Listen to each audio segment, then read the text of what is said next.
Ош облусунун аймагында багбандар гиластын быйылкы түшүмүн жыйнап бүтүп калышты. Мамыржан Ахматжанов 30 сотук багындагы 60 түп кокон гиластын акыркы мөмөлөрүн жыйнап жатат. Багбандын айтымында быйыл түшүмдүүлүк анча жакшы эмес, азыраак мөмө алган.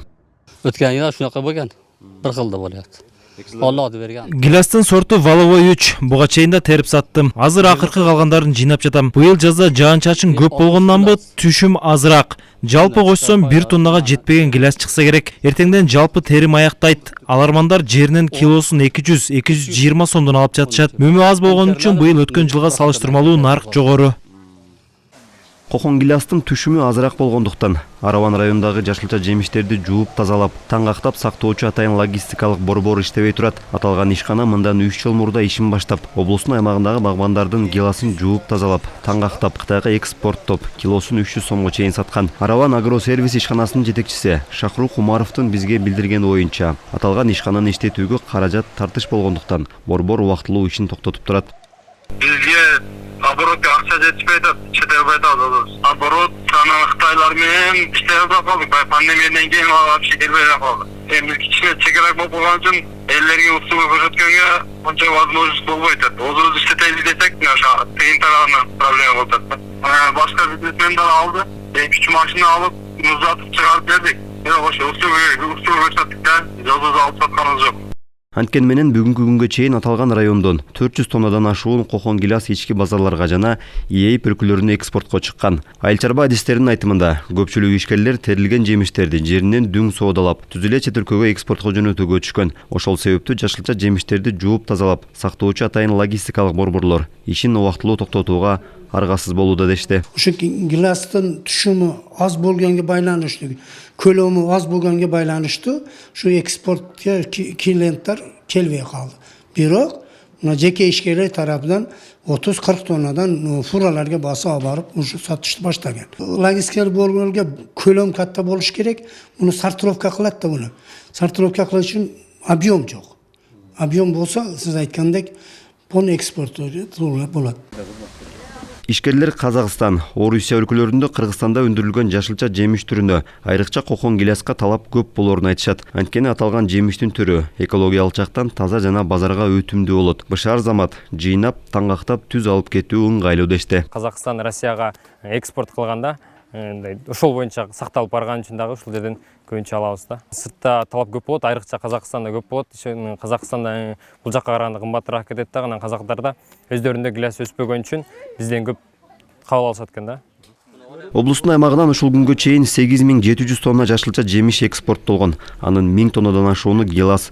Маалыматты президенттин Ош облусундагы ыйгарым укуктуу өкүлчүлүгүнөн билдиришти. Жергиликтүү бийлик жыл өткөн сайын экспорттун көлөмү өсүп жатканын да кошумчалады. Келген инвестор жосом ушул логистикалык борборлорду куруу боюнча аларды топтоп бир партия жосом бир меме кылып жөнөтүү боюнча биз азыр бүгүнкү күндө учурда логистикалык борборлор иштейт. Ошол эле Араван районунда, Ноокат, Кара Суу районунда иштеп, ошолор менен азыр бүгүнкү күндө келген инвестор, сатып алуучулар ошолор менен тыгыз иштеп атат. Биз ага облус жагынан, ошо райондор жагынан аларга шарт түзүп берүү. Жер жемиш, жашылча жемиштердин эмеси баягы аз эмеспи? Сурагы. Ошол жерлерде какой-то бир 2 күндүк, бир жумалык сактоо мөөнөтү менен топтоштуруп, андан чыккары анан эмеге экспортко жөнөтүлүп атат да.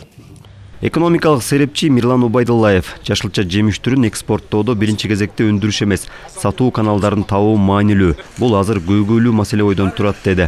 Анткени 2015-жылы ЕИПке киргенде логистикалык борборлорду куруу аркылуу экспортко чыгарууга шарт түзүү маселеси каралып, ошол бойдон жакшы маани берилбей келет. Ошондуктан азырынча экспортко чыгуу мүмкүнчүлүгү аз. Ага кошо бизде өндүрүлгөн жемиштер чоң рыноктун шартына туура келбейт жана көлөмү аз экенин айтып, төмөндөгүлөргө токтолду.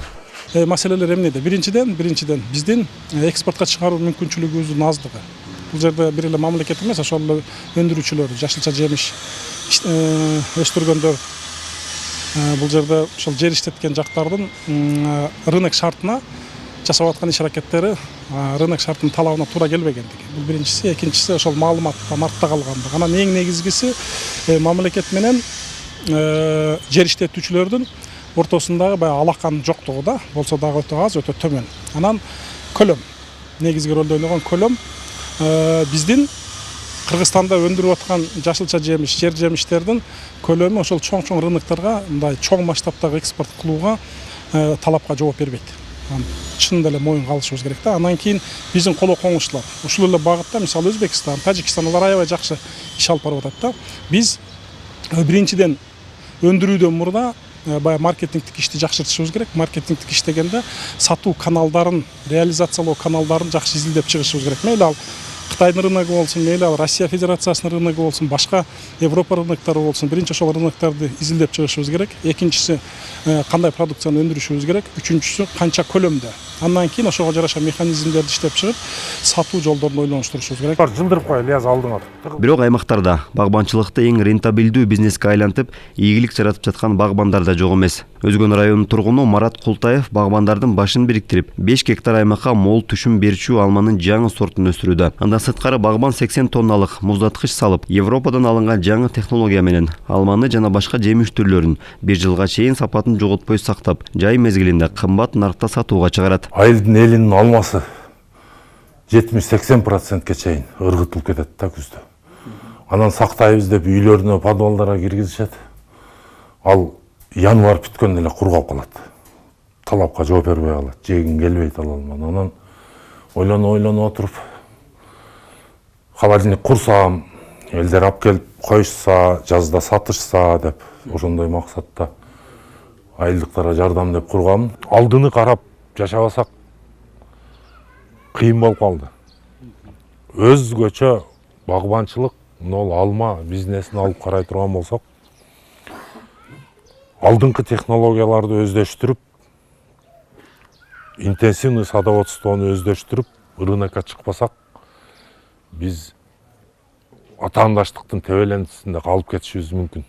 Белгилей кетсек, Ош облусунун аймагында 14 000 гектардан ашуун мөмө багы бар. Алар негизинен гилас, алма, шабдалы жана башка мөмө бактарынын түрлөрү.